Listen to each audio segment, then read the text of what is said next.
اعوذ باللہ من الشیطان الرجیم بسم اللہ الرحمن الرحیم۔ سورہ یوسف آیات نمبر 69 تا 79 میں یوسف علیہ السلام کے کہنے پر اگلے سال غلہ حاصل کرنے کے لیے سب بھائیوں کا دوبارہ مصر آنا، واپسی پر تلاشی کے دوران حضرت یوسف کے سگے بھائی کے سامان میں سے ایک پانی کے پیالے کا برآمد ہونا اور اسے دربار میں روک لیے جانا۔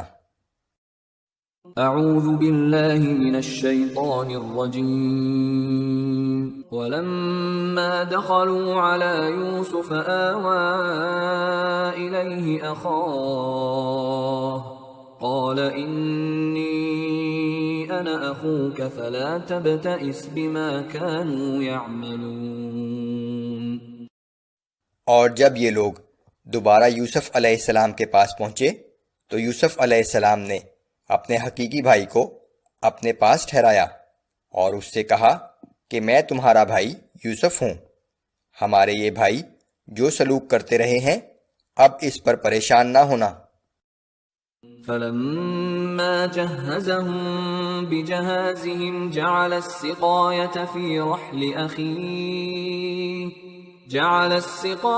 في رحل أخيه ثم أذن مؤذن أيتها العير إنكم لسارقون۔ پھر جب یوسف نے بھائیوں کی روانگی کے وقت ان کا سامان تیار کر دیا تو ایک پانی پینے کا پیالہ اپنے بھائی کے سامان میں رکھ دیا۔ پھر جب قافلہ روانہ ہوا تو شاہی خدمتگاروں میں سے ایک نے پکار کر کہا کہ اے قافلے والو، یقیناً تم ہی چور ہو۔ قالوا وأقبلوا عليهم ماذا تفقدون۔ قافلے والوں نے ان کی طرف متوجہ ہو کر کہا کہ تمہاری کیا چیز گم ہو گئی ہے؟ قالوا نفقد صواع الملك ولمن جاء به حمل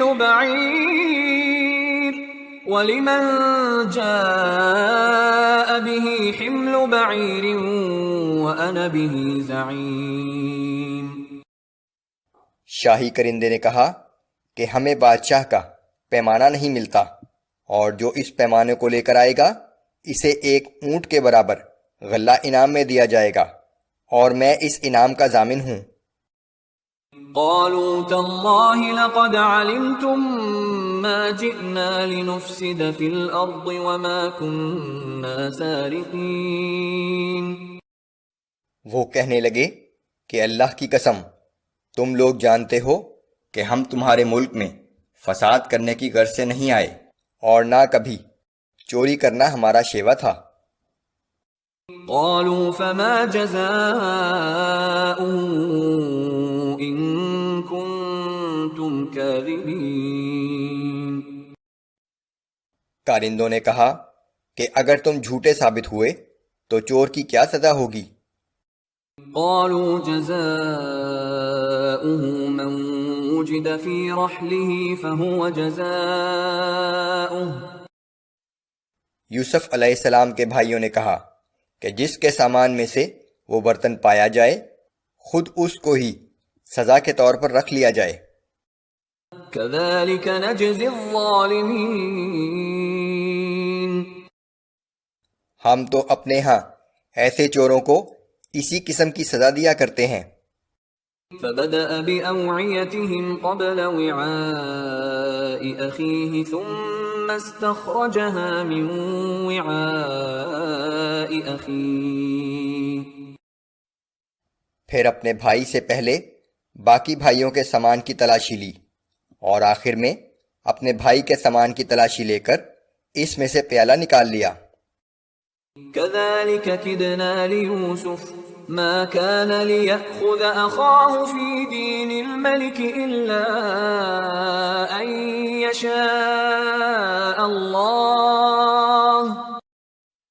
اس طرح ہم نے یوسف علیہ السلام کو وہ تدبیر سکھائی جس سے وہ اپنے بھائی کو اپنے پاس رکھ سکتا تھا، ورنہ بادشاہ مصر کے قانون کی روح سے وہ اپنے بھائی کو نہیں روک سکتا تھا، سوائے یہ کہ اللہ ہی ایسا چاہے۔ نرفع درجات من نشاء ہم جس کو چاہتے ہیں اس کے درجے بلند کر دیتے ہیں، وفوق كل ذي علم عليم اور ہر صاحب علم کے اوپر اللہ کی ذات موجود ہے جس کا علم ہر چیز کا احاطہ کیے ہوئے ہے۔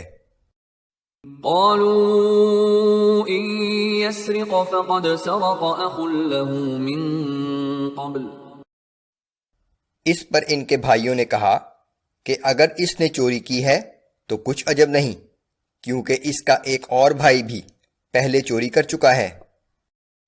فأسرها يوسف في نفسه ولم يبدها لهم یہ سن کر یوسف علیہ السلام خاموش ہو گئے اور ان کے سامنے کوئی رد عمل ظاہر نہ کیا۔ قال أنتم شر مكانا والله أعلم بما تصفون لیکن اپنے دل میں کہا کہ تم تو چوروں سے بھی بدتر ہو، اور جو الزام تم لگا رہے ہو اس کی حقیقت اللہ خوب جانتا ہے۔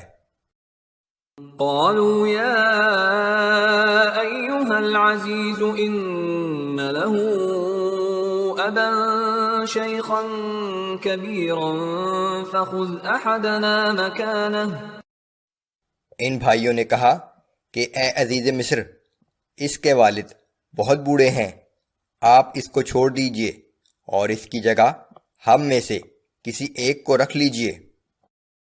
إنا نراك من المحسنين بے شک ہم دیکھتے ہیں کہ آپ بہت نیک نفس انسان ہیں۔ قال معاذ الله أن نأخذ إلا من وجدنا متاعنا عنده إنا إذا لظالمون یوسف علیہ السلام نے کہا کہ اللہ کی پناہ، یہ کیسے ہو سکتا ہے کہ جس کے پاس ہم نے اپنا گمشدہ مال پایا ہے اس کی جگہ کسی اور کو پکڑ لیں؟ اگر ایسا کیا تو ہم بڑے بے انصاف قرار پائیں گے۔